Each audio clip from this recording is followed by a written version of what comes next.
donc dans notre mémoire bien aimé de Franz Krachberg.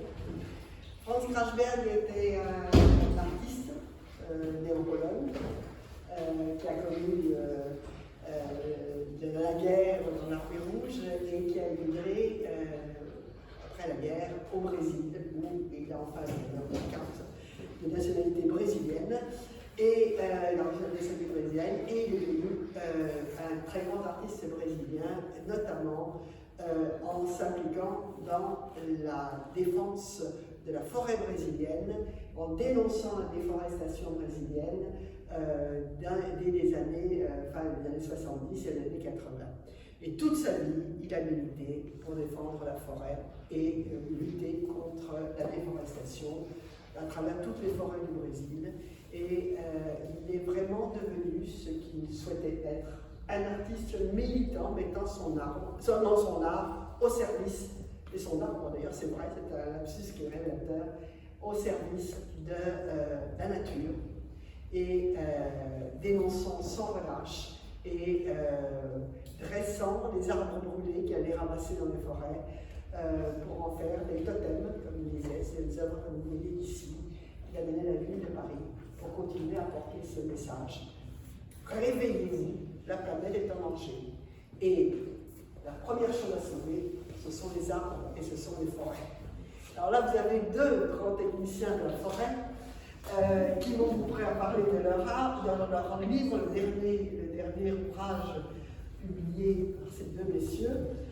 Gilles Van Petegem, qui est déjà venu d'ailleurs parler de la forêt ici même, et qui va nous parler de l'Office national des forêts, entre autres, et de son combat pour la forêt française, et Daniel Perron, qui, juriste, n'est-ce pas, a défendu aussi le territoire, à la fois forestier et non forestier, si j'ai bien compris, qui, ne l'oublions pas de notre histoire, mais je vais dire comme au Brésil, hein, comme partout, étaient intimement liés, parce que c'est souvent quand on brûle les forêts, c'est pour y installer de la terre cultivable, ça existe, ou des animaux, c'est ce qui se passe encore aujourd'hui, mais en Brésil, je veux dire, pas en France, mais ce qui s'est passé chez nous, par le passé.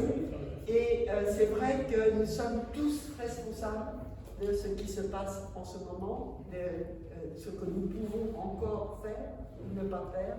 En tout cas, incontestablement, il est urgent d'agir. Il a été urgent d'agir, il est toujours urgent d'agir et de penser forêt. Donc, je vous laisse présenter votre ouvrage que vous signerez, vous dédicacerez à l'entrée. À vous. Vas-y, Daniel, commence. Bonjour, merci d'être venu. Alors, pensée forêt. Je vais commencer par une toute petite histoire. Donc moi je suis juriste, comme vous l'avez dit, donc je ne suis pas forestier. Un arbre, je ne sais à peu près pas comment ça fonctionne. En revanche, je connais comment est-ce qu'on fait une politique publique et comment est-ce qu'on crée finalement une politique publique en faveur de quelque chose, que ce soit la forêt ou l'agriculture. À côté de moi, il y a Gilles, ici, que j'ai rencontré à l'ONF, nous avons tous les deux travaillé à l'ONF. Et Gilles est un technicien forestier, un ingénieur, forestier, pas un technicien, un ingénieur forestier. Donc lui, il sait tout ce que c'est que le fonctionnement d'un arbre qui transpire, un arbre qui prend de l'eau, etc., etc. Toutes les questions de sol, de retenue des terrains de montagne et autres. Et Gilles me racontait très souvent le caractère technique des choses en matière forestière. Alors moi, je suis historien de la politique publique, et un jour, j'ai dit à Gilles, écoute, c'est très bien ce que tu me racontes, mais tu me racontes qu'à moi. C'est intéressant, mais entre l'apport et le café, mais je pense qu'on peut faire autre chose. Et on peut le faire d'autant plus que aujourd'hui, il y a un débat sur la forêt qui mêle beaucoup de fantasmes entre les gens qui veulent protéger la forêt, les gens qui veulent l'exploiter, et l'idée qu'on a eue, et que j'essayais de faire accoucher à Gilles, c'était de dire, en fait, il faut que ce monde se parle, mais en partant de choses réelles. Vous avez la même problématique en agriculture, hein, par exemple. Et donc, il faut un langage commun entre les protecteurs de la forêt et ceux qui vont l'exploiter. Entre le forestier donc et le protecteur de la nature. Est-ce que le forestier est un protecteur de la nature? Ça, c'est un débat qu'on pourrait avoir, mais c'est en tout cas un constructeur de la nature. Et donc, voilà, cette idée était là. Essayer de trouver à travers un livre qui est relativement court, accessible à tout le monde, moi je le comprends, tout le monde devrait le comprendre d'un point de vue scientifique, d'essayer de dire, voilà ce que c'est qu'une forêt, voilà comment ça fonctionne, voilà quels sont les enjeux auxquels nous sommes confrontés. Alors nous en avons listé un certain nombre, les couprages par exemple, la chasse par exemple, etc. etc. Et voilà, essayer de trouver à partir des données actuelles de la science, à partir de ce qu'on connaît aussi d'un point de vue de politique, d'essayer de présenter ça au plus grand nombre. Alors, je ne vous cache pas, on vise aussi la jeunesse, parce qu'on est tous les deux, lui beaucoup plus que moi, on commence à être âgés. Et donc, du coup, l'idée, c'est de faire passer, moi j'enseigne à la fac aussi, c'est de faire passer un message. C'est aux jeunes de s'emparer des questions forestières. Les vieux, c'est trop tard, sauf que ceux qui veulent rentrer. De forêt de 100 ans. Et donc cette idée était vraiment de faire quelque chose de pédagogique autour des enjeux forestiers pour le partager, faire discuter. Tout le monde ne sera pas d'accord, et c'est tant mieux d'ailleurs. L'idée c'est d'avoir ce débat, mais en partant quand même de choses qui sont justes d'un point de vue technique. Voilà un petit peu la présentation à toi. Oui, donc j'ai apporté parce que dans tout ça, je suis un vieux forestier dans le sens où ça fait 40 ans que je travaille sur le sujet à différents niveaux, que ce soit sur le terrain, comme j'ai commencé comme technicien, que ce soit comme ingénieur forestier, parce que j'ai repris mes études à 30 ans, et puis que ce soit dans différents postes où j'ai toujours eu ce lien, même si je ne m'occupais pas directement de forêt, des sujets relatifs à la forêt. Et j'ai vu aussi beaucoup de choses évoluer. Du regard d'une part de la société et d'une part aussi du regard des forestiers qui se sont mis plus à la portée des gens pour parler de leur métier que ce que c'était avant où on était un peu dans une approche nous on sait, ne vous occupez pas, on va vous gérer le sujet donc regardez pas ce qu'on fait, on vous dit qu'on fait bien. Donc ça c'est le premier point. Et puis il y a plein de choses qui ont évolué d'un point de vue technique, jusque dans les années 90. Quand je travaillais avec des gens qui étaient dans la recherche appliquée, notamment à l'Office national des forêts, on constatait qu'il valait mieux planter des arbres, on va dire en 1990 qu'en 1945, parce qu'ils poussaient plus vite en 1990 qu'en 1945. Tout simplement parce que, comme il y avait plus de CO2 dans l'air, et que le CO2 est un des matériaux de construction de la forêt, et bien, comme il y avait plus de matériaux de construction, les arbres étaient très contents et ils poussaient plus vite. Et c'est vrai, on constatait une croissance qui a augmenté. Et puis autour des fin des années 90, déjà il y a eu la tempête, puis les constats qui ont été faits, c'est que entre les éléments qu'on avait pu accumuler, parce que quand on regarde la forêt, il faut savoir que quand les premiers forestiers, on va dire, c'est les maîtres des eaux et forêts, 1296, si je ne me trompe pas, on est à peu près dans ces eaux-là. On a 800 ans en gros de métier de forestier. Et quand on sait qu'un chêne c'est 180-200 ans, vous imaginez que le peu d'éléments qu'on a par rapport à nos amis agriculteurs qui eux chaque année peuvent changer s'ils se sont trompés. Donc nous on a fait 8 générations de forêt, on va dire ça comme ça, de chênes, alors qu'un agriculteur dans le même temps on a fait 800. Donc l'approche est complètement différente. Et donc toutes les données qu'on avait, notamment les placettes pardées qui ont été mises en place dans certaines forêts, nous donnaient cette évolution, je dirais, positive que la forêt poussait plus vite. Sauf qu'à partir des années 2000, il s'est passé un certain nombre de choses et que des études qui ont été menées montrent que cette croissance diminue. Tout simplement parce que certes, il y a plus de CO2, mais les problèmes d'hydrométrie, les problèmes de pluviométrie, même si en ce moment, ça paraît assez curieux d'en parler, mais on est plutôt dans une période où on a des fortes sécheresses l'été, au moment où les arbres se développent, ce qui fait qu'ils poussent moins vite. Et les données de l'IFN, les dernières données qu'on a de l'Institut forestier national, montrent qu'on a une forte diminution, je dirais, de la production des forêts. Elles captent moins de CO2 parce qu'il y a moins d'eau. Et ça, les gens, comme je dis toujours, quand on écoute, quand on va sur Internet, quand on écoute plein de choses, on dit tout et à peu près n'importe quoi, et surtout n'importe quoi sur la forêt. Et s'il n'y a pas d'eau, il n'y a pas de captation du carbone et il n'y a pas de production de la forêt. Donc aujourd'hui, en exagérant, si on plante un arbre, ça ne veut pas dire qu'il va forcément capter du carbone.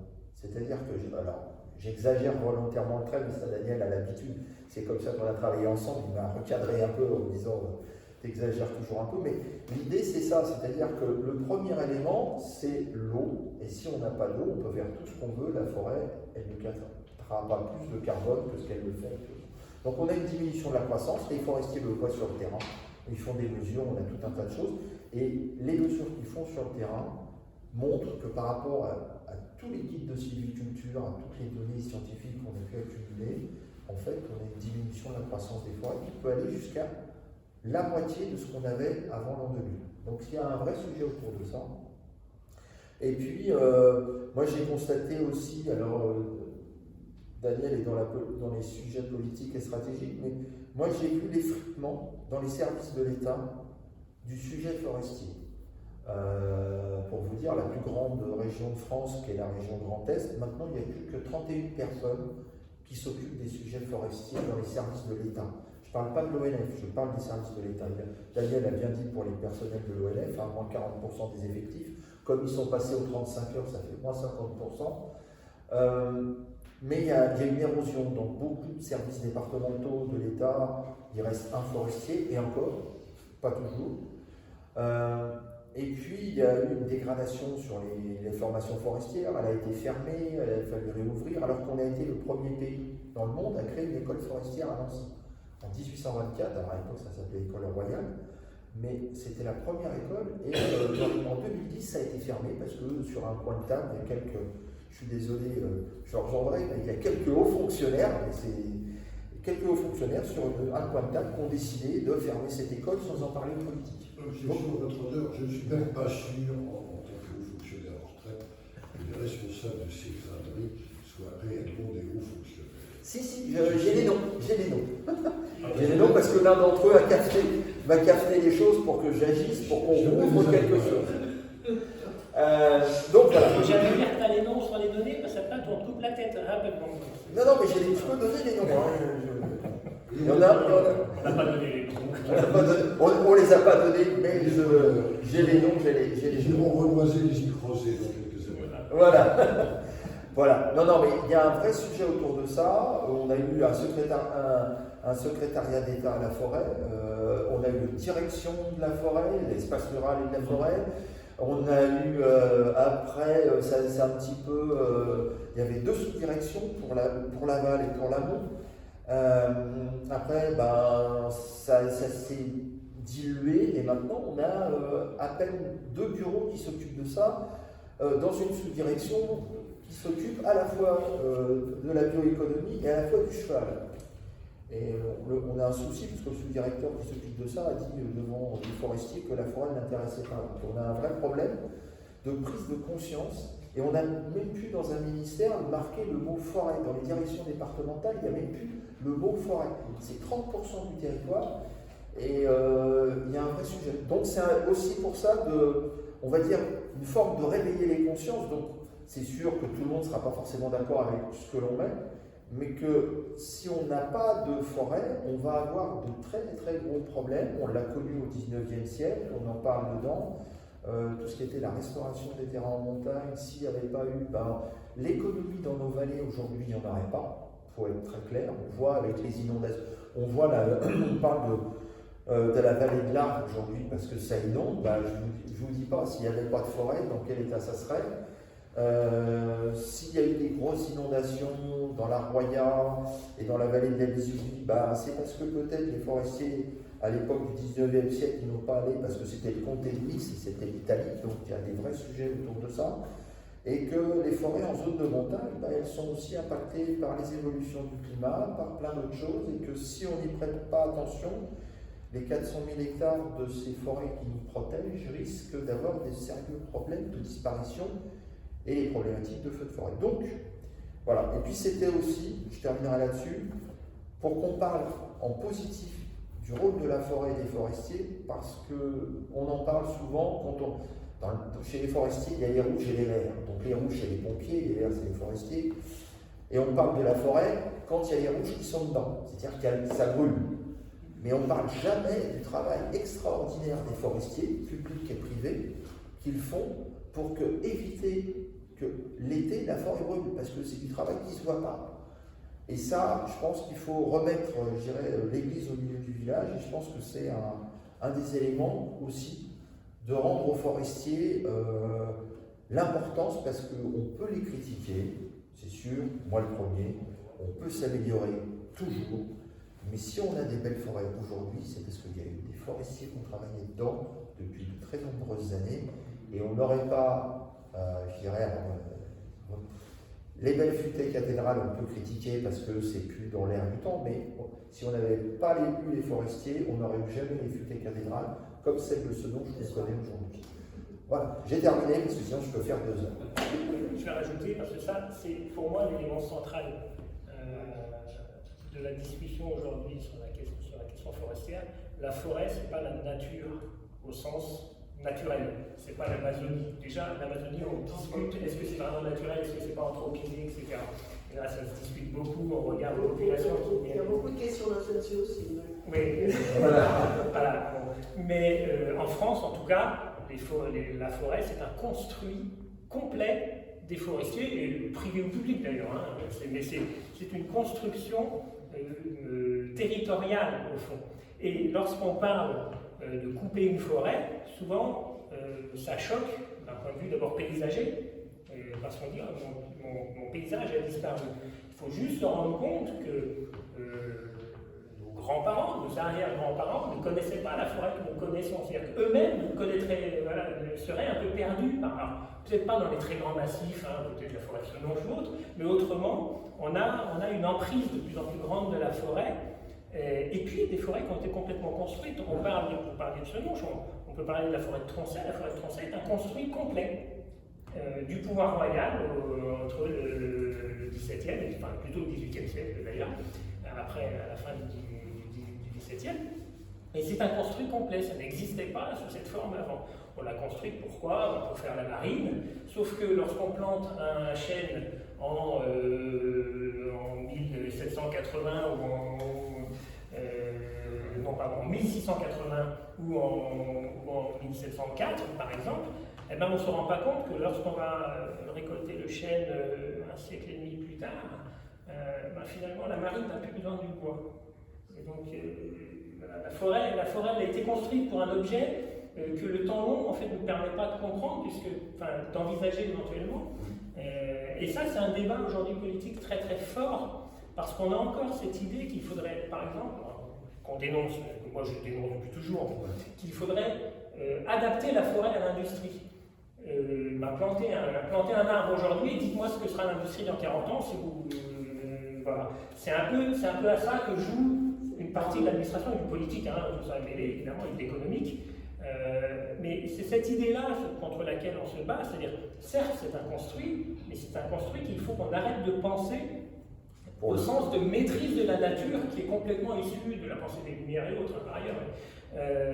Et donc c'est là-dessus qu'on essaye de fonder un débat finalement. Voilà ce qu'on connaît, voilà ce qu'on ne sait pas, et finalement on ne sait pas beaucoup plus de choses pour l'avenir que ce qu'on sait. Quelles sont les essences demain qui tiendront dans tel et tel espace territorial? Ça va dépendre de est-ce qu'on sera à 1,5 degré de réchauffement climatique, à 2, à 2,5, à 3 ou à 4. Et à 4, je vous rassure, il n'y a plus de forêt chez nous. Voilà. Comme ça, c'est clair, c'est net, c'est précis. Et les dernières projections à 2100 sont à 4 quand même. Donc à 4, vous oubliez vos chênes. On sera plutôt dans une forêt, je dirais, type méditerranéen, très ouverte. Voilà. Et donc c'est autour de ça qu'il faut réfléchir, des politiques publiques. Alors moi, je suis pur juriste de politique publique, donc c'est autour de ça aussi qu'on veut débattre. C'est-à-dire que lorsque le pouvoir politique vous dit on va planter 1 milliard d'arbres, super, on va donc planter 1 milliard d'arbres, est-ce qu'on les plantera, on ne sait pas. Est-ce qu'on a des plans pour les planter? La question ne s'est pas tellement posée pour celui qui a décidé le milliard. Et par ailleurs, au-delà des plans, quelles essences on va mettre? Et ça, c'est un sujet absolument fondamental qui ne peut pas se décider au coin d'une table d'un ministère ou de l'Élysée ou d'où vous voulez. C'est des scientifiques, c'est des naturalistes, c'est des forestiers, c'est certainement pas les juristes qui diront ce qu'il faut planter. Donc ça, cette décision, c'est aussi pour ça le livre, c'est pour prendre conscience que nous ne maîtrisons pas véritablement ce qui va se passer. Mais qu'il y a des choses qu'il faut partager. Il y a des choses que l'on connaît et il ne faut pas dire, voilà, on ne peut pas débattre sur des fantasmes, il faut débattre sur une réalité. Il y a un sujet que je vais aborder, alors c'est parce qu'il y a une amie qui est ici là-bas qui s'occupe beaucoup de chasse. C'est pareil sur cet enjeu de chasse. Alors moi au début de ma vie j'étais très anti-chasse. Je suis très anti-chasse, il ne faut pas toucher aux petites biches et tout ça, c'est pas possible. Et puis, bon, moi j'ai travaillé à l'ONF un jour, puis je me suis rendu compte que peut-être qu'il fallait réguler quand même si on voulait de la forêt aussi. Et donc ce débat de la chasse en forêt, si on le prend au regard de l'enjeu forestier, eh ben on se dit qu'il faut réguler malgré tout, sinon comment on fait pour protéger les jeunes plants, etc., etc. Et donc tout ça c'est très compliqué. Et en termes politiques, nous sommes dans une période où les débats publics sont d'une pauvreté, excuse-moi de dire, assez abyssale, et beaucoup de choses sont dites sans nuance. Et nous, ce qu'on veut apporter, c'est de la nuance, pas débattre. Après, on a le droit de ne pas être d'accord, il faut d'ailleurs ne pas être d'accord pour trouver quelque chose, pour trouver une voie. Mais voilà, c'est cette nuance-là qu'on essaie d'apporter. Juste un exemple technique, parce que voilà, sur le côté technique, dans une vie antérieure, je me suis occupé de l'Observatoire national des dégâts de gibier en forêt.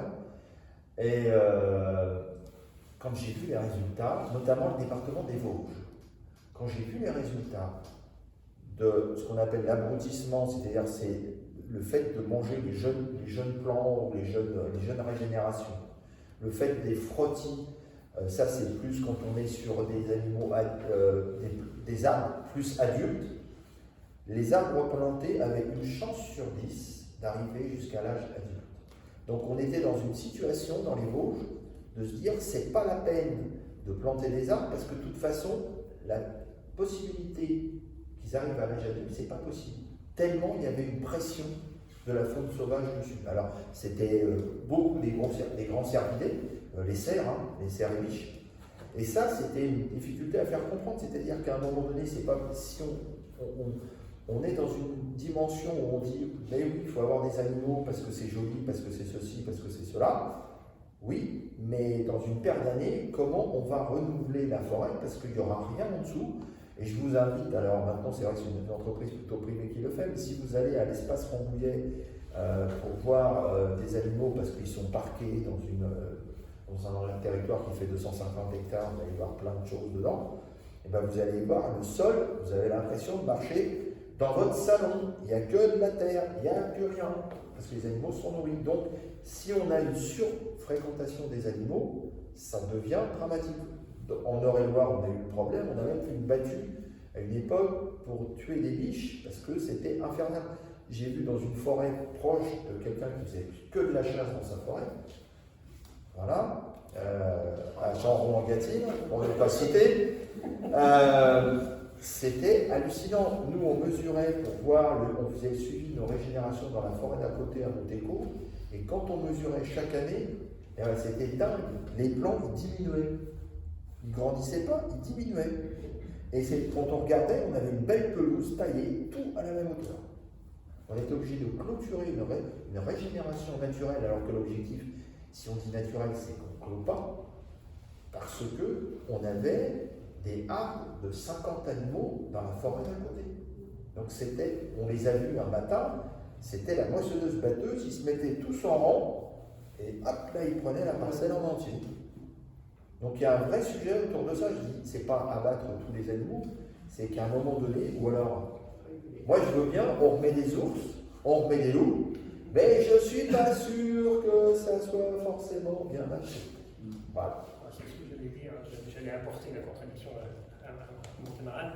Il y a aussi la problématique que tous les prédateurs de ces animaux qui abrutissent, on les a fait disparaître à un moment. Et donc, de facto, puisqu'il n'y a plus d'équilibre, pas seulement forêt-gibier, mais il n'y a plus d'équilibre prédateur les grands gibiers, on a aussi cette problématique-là. Monsieur Bernier, depuis le paléolithique supérieur, le sapiens, c'est le prédateur naturel de ce On chasse moins quand même. Hein.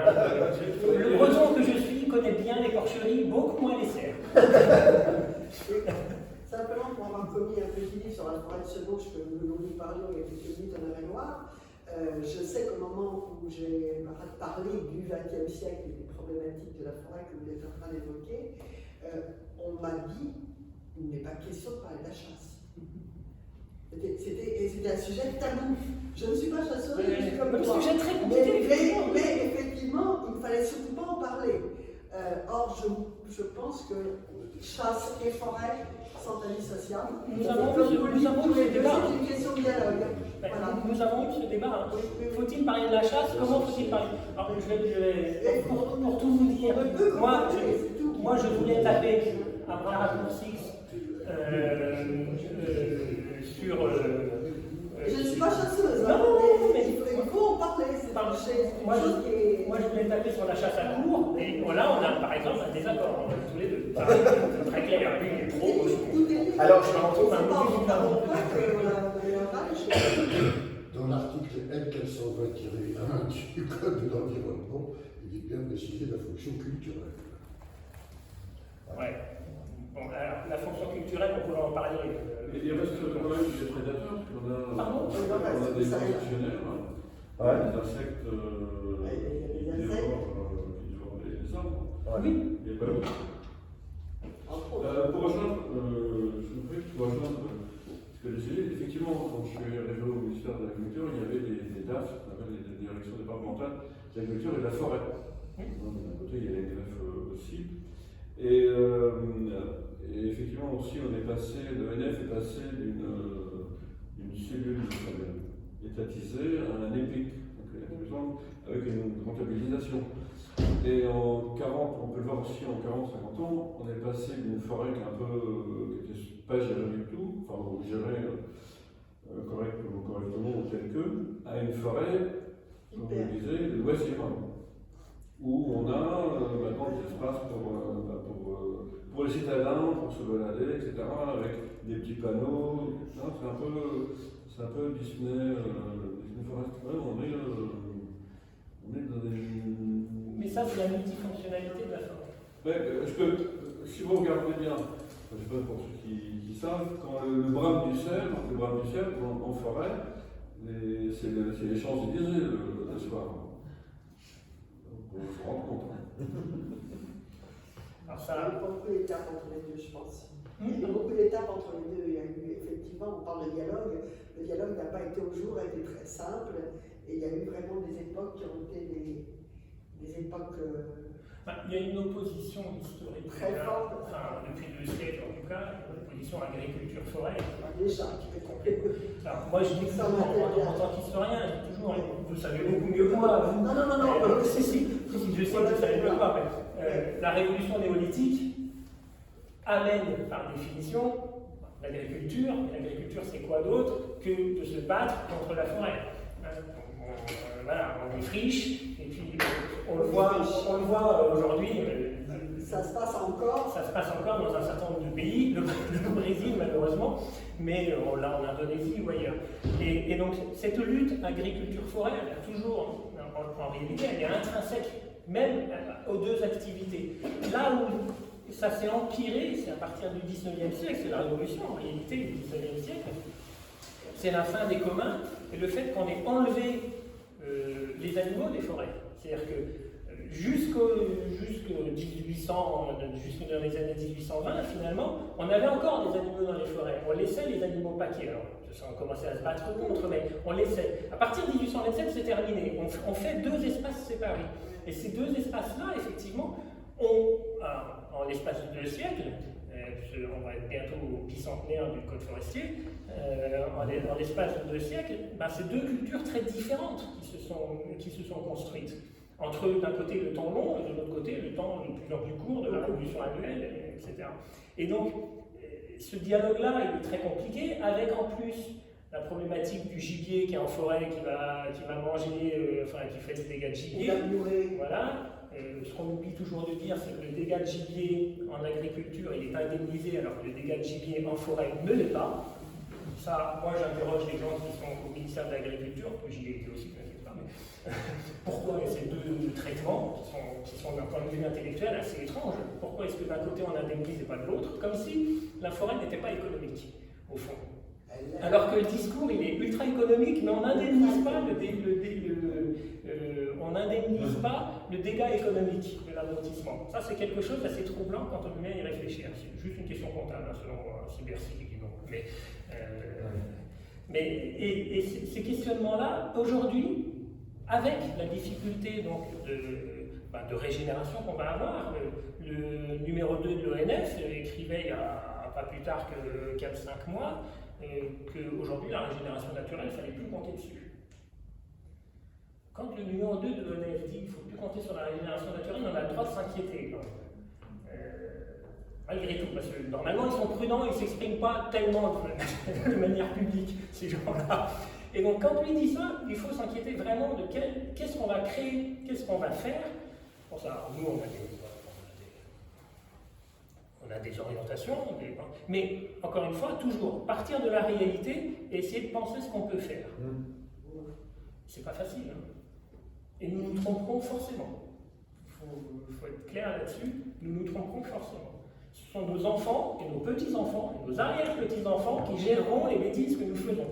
Mais c'est bien le principe, pour dire les choses, le forestier, tous ceux que je connais, je fais partie d'une chaîne, je dirais, de forestiers depuis 1296, si je ne me trompe pas.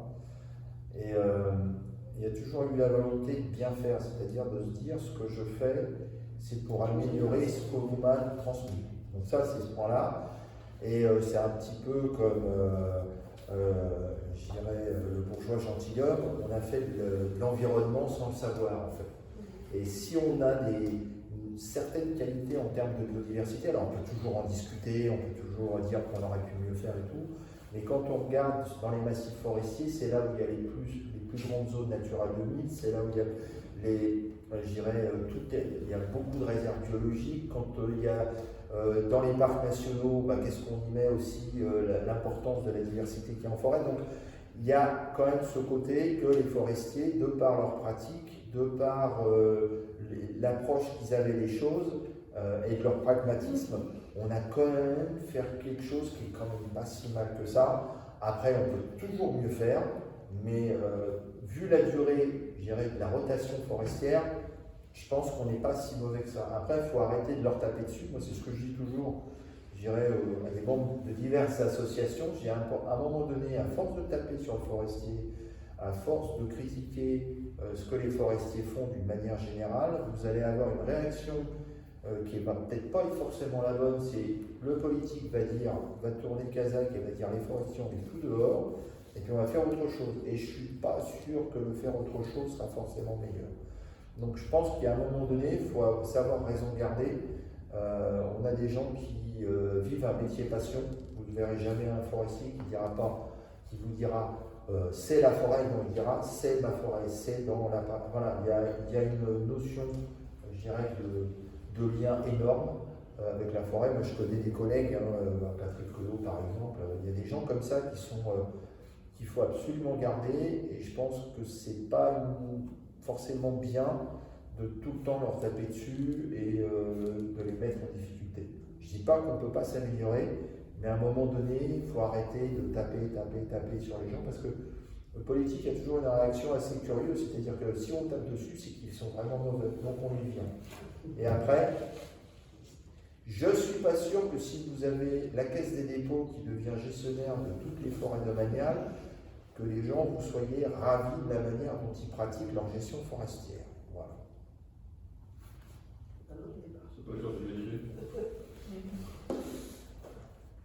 Merci. si vous avez des questions. Si vous avez des questions. Vous parlez du but d'agir contre l'anthropocène, dont l'ONF fait un petit peu devant, puisqu'elle vit dans une société capitaliste. Et du coup, elle a une gestion qui est aujourd'hui à 80% du productivisme. Est-ce que vous remettez en question cette gestion productiviste Comment? Je commence si tu finis. Ouais, vas-y. Alors, il y a deux choses. L'ONF, c'est un EPIC, un établissement public industriel et commercial. C'est donc fait, il doit vivre, le principe de l'EPIC, c'est qu'il doit vivre de ce qu'il vend, donc de ce qu'il coupe. L'ONF, c'est alors un peu moins parce que les prix ont augmenté, mais moi quand j'y étais, c'était 80 millions de déficit par an. 80 millions de déficit par an, il n'y a pas une entreprise qui résiste, et une entreprise publique qui fait 80 millions de déficit par an, qui vend du bois dans un marché ouvert, normalement l'Union européenne dit que ça n'existe pas. C'est pas possible parce que c'est un EPIC et c'est garanti par l'État. Donc la Poste a eu ce problème, par exemple. Et donc l'ONF est pris dans des injonctions contradictoires qui sont d'une part, vous faites de l'environnement, mais vous devez vivre de ce que vous coupez. Le problème, c'est que le gestionnaire qui est à la tête de l'ONF, qui est rarement un forestier, qui est souvent un comptable, lui, il regarde son tableau Excel, à la fin de l'année, il dit, sur moins 80. Bah, vous coupez. Mais vous coupez où? Parce que ce qu'on oublie de dire, c'est que l'ONF, c'est seulement 25% de la forêt française.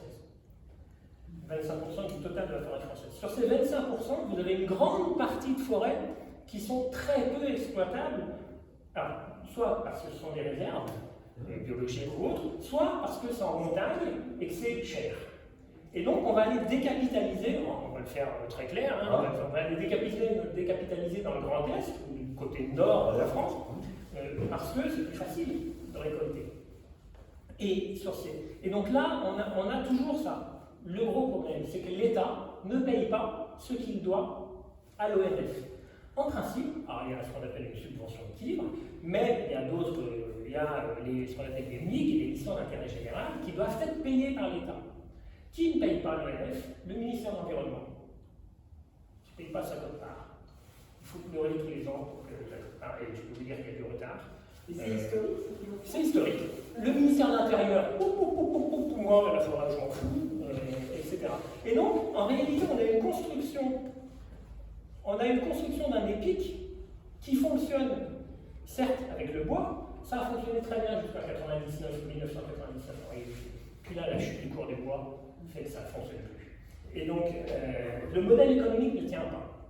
Et donc, la question que moi je pose, que Gilles pose aussi, un certain nombre me l'a posé, c'est est-ce qu'il faut garder ça comme un EPIC? Moi, je ne pense pas. Clairement, j'ai toujours dit qu'il faut supprimer cet EPIC, il faut une agence unique. Mais, parce que l'EPIC, en tant que tel, c'est dire mon premier outil, c'est l'économique. C'est vrai. Mais si on fait de l'équilibre, de la multifonctionnalité, c'est-à-dire économique, environnementale et sociale, il faut cet équilibre-là, il ne peut pas être fondé que sur la rentabilité du bois. Et ça, c'est une vraie difficulté aujourd'hui. Ça peut être lucratif. Alors, pour être clair, lucratif, une forêt, Je reviendrai juste à 2 secondes sur un fait. Oui.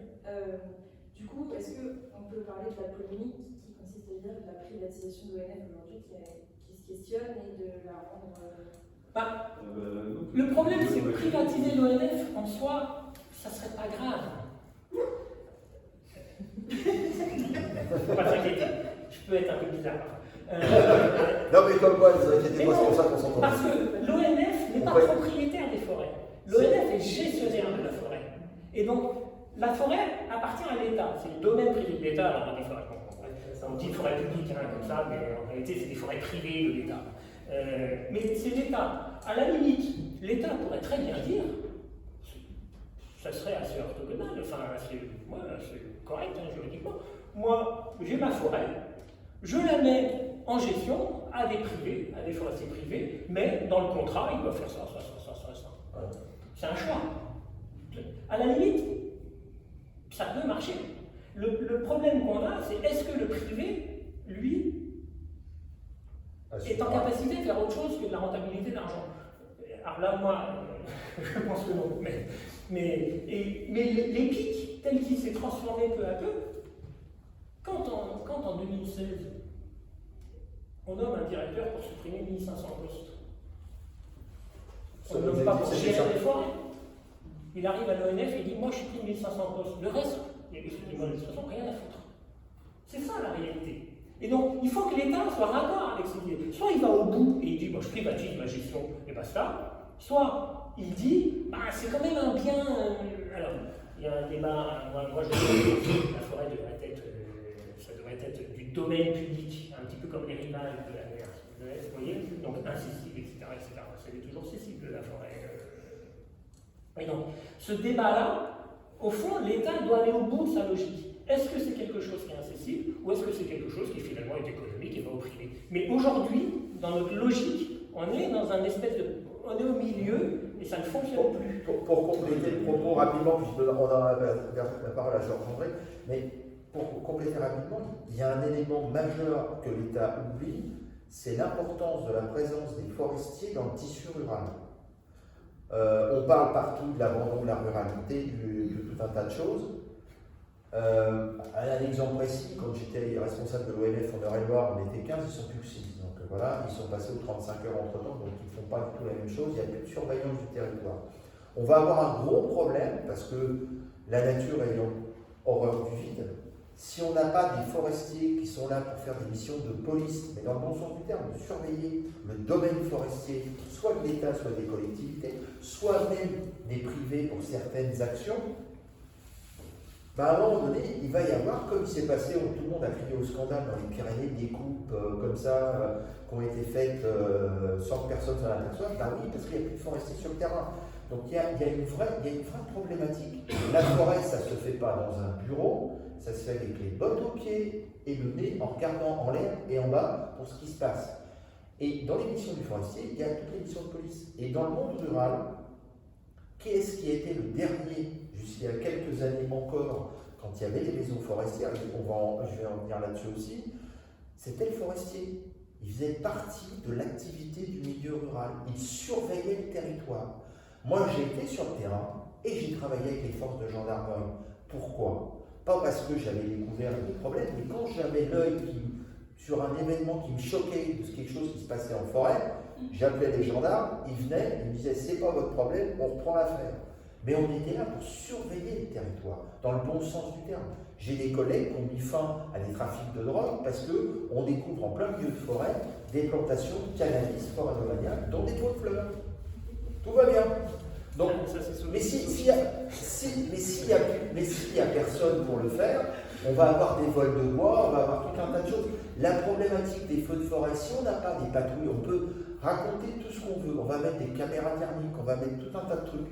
Mais s'il n'y a pas quelqu'un qui est sur le terrain, qui fait les patrouilles en présence sur le terrain, on va avoir des soucis. Un exemple, le Var, l'année en 2022, ils ont eu une chance inouïe, parce que sur des voitures neuves qu'on leur avait fournies, il y en a 2 qui n'ont pas roulé, parce qu'on n'avait pas les effectifs pour mettre dedans. Et mes collègues qui sont là-bas ont dit, on a fait des expériences, des simulations avec les sapeurs-pompiers, parce qu'ils travaillent avec. Il dit, on sait qu'il y a un endroit dans le département du Var, si on met le feu, comme il n'y aura personne pour surveiller, le département brûle et on ne pourra pas l'arrêter. Donc là, il y a un enjeu. La présence sur le terrain, pour moi, le forestier, il doit y en avoir autant sur le terrain. Je vous dis, et l'aberration totale. L'aberration totale. On met en vente les maisons forestières. 50% l'objectif. Le fameux monsieur dont tu parlais, que j'adore beaucoup, les initiales sont CD. Ce brave homme. Ah, il adorait le matin du curé quand il était là. Il avait déclaré dans son Donc ce brave homme a décidé la mise en vente de 50% des maisons forestières. Comment on va expliquer? J'ai même Alexis Ducousseau, qui fait partie, comme moi, de l'Union internationale pour la conservation de la nature, était horrifié. Dans les Pyrénées, le collègue qui s'occupe d'une maison est logé à Bayonne. Il a 2h30 de route pour aller jusqu'à sa forêt, et pour revenir, il y a 2h30. Quand il y a justement ces phénomènes de package en forêt, quand on lui dénonce, eh ben, le temps qu'il arrive, les animaux, ils ont le temps d'être enlevés. Alors que la maison forestière qu'il aurait dû habiter est au pied de la forêt, mais qu'on l'a vendue, je vais être vilain, à un Parisien bobo, j'exagère volontairement, pour qu'ils viennent en vacances passer quelques jours par an. J'ai la même chose en forêt domaniale. Il crée des problèmes de voisinage. Voilà, les forêts domaniales de Dreux, où il y a une maison forestière qui va être vendue, elle est en plein milieu de la forêt. C'était le dernier forestier qui habitait dedans. Maintenant, il habite à 20 minutes. Comment voulez-vous que s'il y a un problème en forêt, on trouve le forestier? Il a 20 minutes de route. Donc on marche totalement sur la tête. C'est la même chose en forêt de Fontainebleau. On logeait même à une époque des ouvriers forestiers. Mais quand on a eu un comptable, comme je disais, un monsieur qui adore les tableaux Excel, et le ministère des Finances a dit qu'il faut faire payer le prix réel de la location dans cette maison-là. Les ouvriers, quand ils ont vu la facture de la maison forestière, c'était le montant de leur salaire mensuel.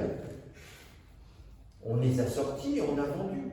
Mais l'ouvrier forestier qui travaillait tous les jours dans cette forêt, même s'il n'était pas assermenté, il appelait le responsable du territoire local. J'ai vu une voiture rentrer, le gars il met le feu dans ma chambre. Ah voilà, il y avait une surveillance, il y a une présence. On met des gens qui n'ont pas la compétence, qui viennent simplement là pour leur loisir. Nous, les forestiers, et j'en fais partie, que ce soit de l'ouvrier à l'ingénieur qui était. Moi j'étais sur le terrain, il n'y a plus d'ingénieurs sur le terrain. Il ne faut pas rêver. J'étais le dernier en Eure-et-Loire. Maintenant, ils sont à Orléans. Vous imaginez le gars qui va venir tous les jours en forêt creuse, c'est pas possible. Il y a 100, 140, 150 km, il ne va pas venir. Donc il y a une déconnexion totale des responsables, comme moi j'étais, de la réalité de terrain. Et ça, c'est dramatique. Et donc là, si on retire le forestier, c'est un peu aussi ça qu'on dénonce maintenant, c'est facile de faire marcher le tableau Excel. Parce qu'à l'office, il y avait 80 millions de déficits par an. On a supprimé 1500 postes et il y a toujours eu 80 millions de déficits. Donc le problème, il n'est pas là. L'État, le ministère de l'Intérieur a oublié que les forestiers sont des agents assermentés de l'État. Bon, il y a un débat parce qu'on a privatisé, bref, ça c'est un autre sujet, mais on était des agents assermentés de l'État, on travaillait avec les forces de l'ordre, parce qu'à un moment donné, on n'est pas compétent pour un certain nombre de choses. Et je vais vous donner un exemple précis. Du côté de Toulouse, si vous avez un peu en mémoire, un jour, dans un village abandonné, on a trouvé des fondamentalistes, terroristes, qui s'entraînaient parce qu'il n'y avait personne qui surveillait le territoire. S'il y avait un forestier qui fait son boulot, qui tourne dans le territoire. Moi, je peux vous dire que quand je vous parlais de la drogue, mais quand on a eu des gens qui sont venus tourner, on avait le grand banditisme, forêt de Magnac-de-Dreux, qui venait faire de l'exercice de tir avec des armes de guerre pour tirer sur des animaux parce que c'était plus facile et on ne risquait pas de les trouver. On travaillait avec la gendarmerie, on faisait des tournées de nuit. Parce qu'à un moment donné, il faut faire arrêter ce genre de truc. Mais si vous n'avez pas de cette surveillance au quotidien du forestier qui tourne dans sa forêt, qui regarde la forêt sur différents aspects, le régalien, on ne vole pas de bois, le scientifique, tiens, j'ai trouvé telle plante, je note, c'est intéressant parce qu'on ne la connaît pas. Tiens, il y a tel nid d'oiseau à tel endroit, donc quand on viendra ici, il faudra faire attention parce que quand on va faire l'exploitation, il ne faudra pas venir au moment de la nidification. Si on n'a plus ces gens-là, on perd tout. On perd le contact. Je pense qu'à Sedonche, les gens se disent, mais les forestiers, on ne les voit plus. Oui, ils sont 2 pour 4000 hectares. Donc le contact avec la population n'existe plus non plus. Donc ça, c'est un abandon. Moi, je le dis comme je le pense. Maintenant, je peux dire tout ce que je veux, parce que comme je ne suis plus fonctionnaire dans quelques jours, au pire, ils pourraient me démissionner, mais ils seront obligés de me donner une grosse prime, donc ils ne le feront pas. C'est un abandon de l'État vis-à-vis de la forêt, mais aussi vis-à-vis des territoires ruraux. Parce que le forestier, qui faisait partie du réseau rural, quand on habitait les maisons forestières, certes, il y en avait qui étaient un peu isolés, certes, il aurait fallu réinvestir dedans, mais ça, c'est de la faute de l'établissement d'avoir laissé pourrir les maisons forestières pour dire après, elles sont plus habitables, donc on les vend. Et ce que je veux dire, la démarche. Et donc, ces gens-là, ils venaient avec une famille. Alors, il y avait des vieux aussi, mais il y en a qui venaient avec une famille. Ça amenait des enfants. C'était peut-être les 2 ou 3 enfants qui permettaient de maintenir une école. C'était peut-être ça qui permettait de maintenir une infirmerie ou un docteur ou un institut. Et maintenant, non, il n'y a plus de forestiers. Les forestiers sont en ville. Voilà. Ce que tu dis, effectivement, parce que pour ça, dans la Vienne, j'avais un pote qui était garde forestier. Il connaissait toutes les parcelles, tous les points d'eau, etc. Il connaissait tout. Il avait les battues, quand il y avait de la chasse, il savait qui y allait, etc. Et franchement, après, il est parti à la retraite, etc. La maison a été vendue, et depuis, personne. Effectivement, pour parler vulgairement, c'est comme on disait à l'armée, c'est un bordel de pourri. Il y a des règlements aussi sur la cueillette des champignons. Sur la côte de Laval. Donc après, ça va être une dévastation. Il y a une mission aussi qui serait de l'ONF, comme je ne le fais plus, c'est d'aller dans les écoles expliquer aux élèves de CP1, CP2, CE1, CE2, ce que c'était que la forêt. Et ça, la culturation des élèves, des gamins qui habitent en bord de forêt, la culturation à ce que c'est que la forêt, l'explication par les agents de l'ONF. Moi, quand j'allais, c'était très rare, moi j'étais chez la prospective, donc je vais vous dire que moi je regardais ça avec des jumelles comme on regarde Mars, mais quand j'allais sur le terrain et que je posais la question aux forestiers qui étaient là, est-ce que vous allez dans les écoles par exemple? Ah non. Alors aujourd'hui ça recommence un petit peu. Alors l'ONF faisait une communication récemment, qui est très bonne d'ailleurs, que je trouve excellente pour le coup, c'est qu'on a reçu 80 lycéens. Enfin, c'est quand même pas beaucoup, 80 lycéens. Voilà, c'est très bien, il faut le recommencer. Mais tout ce travail-là, ça nécessite des gens qui vont dans les écoles. Et c'est du personnel. Et donc quand on supprime 40% du personnel et 50% du temps réel de travail à l'interne de l'ONF, en 20 ans, il ne faut pas s'étonner que toutes ces missions qui sont extrêmement importantes finalement pour la connaissance se perdent. Et on a la même problématique en agriculture. À partir du moment où les gens ne connaissent plus la forêt, ils fantasment ce que fait le forestier et ils disent « il coupe un arbre, c'est un scandale ». Non, ce n'est pas exactement un scandale. Si vous avez un meuble, c'est parce que l'arbre a été coupé, si vous avez un banc, etc., etc. Donc ça, il faut l'expliquer. Et ça, alors moi, c'est mon côté enseignant par ailleurs, mais je pense que c'est aux jeunes générations, et je vais faire de peine à personne, mais je pense que c'est plus aux forestiers de l'expliquer. Alors, on est encadré, hein, c'est des choses, c'est un programme qui doit être travaillé, regardé, etc. Mais je pense que cette acculturation-là est très importante. Et on le voit notamment dans les Landes, les gens qui balancent un mégot de cigarette alors qu'il fait 45 degrés dehors. Ben bon, si on fait ça, on est à peu près sûr qu'il y aura le feu dans la forêt, etc. etc. Le barbecue que l'on fait en bord de... barbecue viril. Voilà. Que l'on fait en bord de... que l'on fait en bord de route ou d'air d'autoroute, etc. Toutes ces questions-là, en fait, c'est une acculturation. Alors, le monde devient urbain et on n'enseigne plus la forêt. On n'enseigne plus la nature en réalité. Et ça, c'est compliqué. Il y a eu des progrès quand même ces derniers temps. Enfin, je trouve qu'il y a eu un peu de progrès ces Oui, derniers il y a temps. eu beaucoup. Et puis il y a Mais- une reconquête du public, j'allais dire. En tout cas, Oui, formidable. Oui, Georges-André. Je voudrais revenir et appuyer finalement certains points que les auteurs viennent de nous présenter. Bon, ayant eu quelques responsabilités dans la réforme à droit constant du Code forestier publié en 2012, un de mes regrets a posteriori est un regret sémantique. Je veux dire par là qu'on serait resté dans le droit constant si ce que l'on appelle à tort les frais de garderie n'était pas appelé frais de gestion, et si ce qu'on appelle le versement compensateur, qui semble être représenté comme une subvention versée aux communes forestières, c'est en réalité des frais de garderie, c'est-à-dire la compensation du rôle des agents de l'Office des forêts dans la surveillance des forêts. Et je m'étais amusé à comparer les chiffres du versement compensateur au budget général de la gendarmerie de la police nationale sur la rubrique surveillance du territoire, et je m'aperçois que finalement ça ne coûte pas cher. Alors même qu'on est dans un domaine spécifique, etc. Je vous ai expliqué, sur les coupes d'arbres clandestines, etc. Et je pense qu'il faudra avoir quelques opérations de débuscage de terroristes planqués en forêt, etc. J'ai une anecdote amusante sur ce sujet. Ma première tournée avec Pierre Bonner s'en est rappelé en tant qu'administrateur de l'Office des forêts en décembre 1986. On a depuis vérifié sur une carte que nous sommes perdus dans la forêt d'Orléans, à la hauteur d'un village qui s'appelait Vitry ou Loge. Et pour nous repérer, nous sommes sortis en dixième. Et quelques années après, je me suis raté la tête quand ils ont coupé. Je me suis dit, mais on était à 300 mètres de la Chêne-Pierre, où était planquée la banque d'action directe. J'ai presque envie d'aller rencontrer M. Jean-Marc Rouillon pour lui dire, si vous aviez su qu'il y avait le secrétaire général de l'Élysée, est-ce que vous auriez flingué? Bon, je veux dire, mais on était hors forêt, on était à la ferme de la Chêne-Pierre à 300 mètres de l'Élysée. Bon, c'est clair,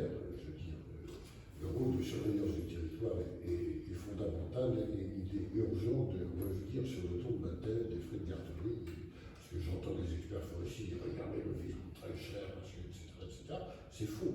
Les frais de gestion, etc. En plus de ça, c'est beaucoup plus honnête, sont plutôt inférieurs aux factures que messieurs les experts forestiers. Madame la comtesse, je suis désolé, c'est 15% de déclaration de bois. Vous allez être roulé comme étaient roulés les châtaigniers, et je les ai vendus au 10e du prix que je vous affiche, que vous avez annoncé à des Italiens, qu'on a récupéré des restos sur la Suisse, etc. Enfin bon, je vous décris les parasites qui sont autour de la forêt et les intérêts qu'il peut y avoir.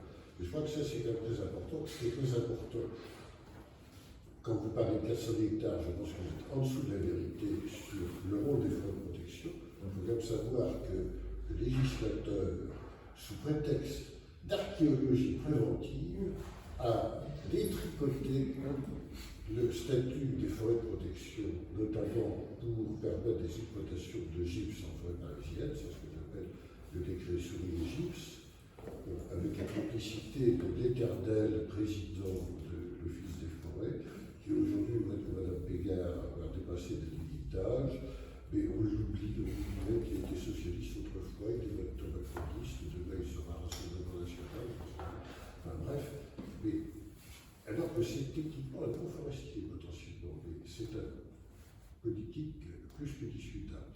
Donc je m'excuse, je glisse sur des considérations de personnes, mais je pense que les quelques centaines de milliers d'hectares de forêt RTL, le problème se posait déjà à l'époque où j'étais conseiller de René Souchon. Il fallait bien falloir un jour les exploiter et qu'on ne me dise pas que ce n'est pas rentable. La vente de bois viendra en atténuation d'une dépense qui sera de toutes les façons nécessaire. Et ce qui s'est passé, vous avez bien fait de souligner, dans la vallée de la Végémie, c'est une conséquence du contexte politique du rattachement de la Savoie et Nice à la France. Il n'y a pas d'action RTL et on le paye aujourd'hui. C'est pareil, je l'ai vu aller en France. On supprime un centre d'observation dans la région de Toulon. Quelques temps après, il y a une tempête non prévue qui fait 500 millions de dégâts. Bon, le centre d'observation de météo France qui avait été supprimé, c'était 30 000 euros par an. Bon, félicitations au ministre de l'époque, Dominique Bussereau, pour ne pas le citer. On va couper là. Parce que on va devoir.